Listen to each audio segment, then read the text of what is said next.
Ziningi izigaba umuntu wesifazane adlula kuzo empilweni yakhe. Osikweni lakwaZulu kukhona isigaba sokwemula, okungukhulisa ingane nokuyibonga njengokuziphatha.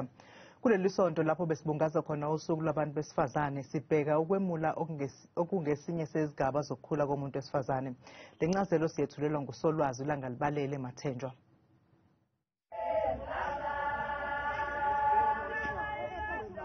Umemulo uyisiko lokukhulisa ingane yentombazane. Abazali bayo basuke bebonga ukuziphatha kahle kwayo. Lapho abazali bakhe ikakhulukazi uyise esuke embonga khona ngokuyiphatha, azigcine, ayilonde, alonde ubuntombi bakhe, alonde isibaya somnumzana. Ngaleso sikhathi ke uyise usuke ezombonga esidlangalaleni phambi kwabantu ethi ngiyabonga mntanami ukuthi uyigcinile. Ngiyabonga mntanami ukuthi uhloniphe umuzi kababa nomuzi kababamkhulu. Kulesi sigaba ke abazali bentombi basuke beyinika nemvume yokuthi isingaqoma. Usuke sephumela obala uyise sethi ke ingane yakhe isisesigabeni sokuthi ingaqoma uma kukhona izeshele ikhona.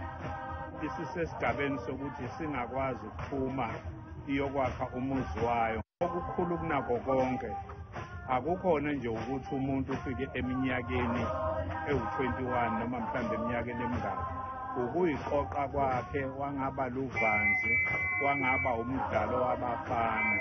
Uyise wentombi uyake ayinike umkhonto.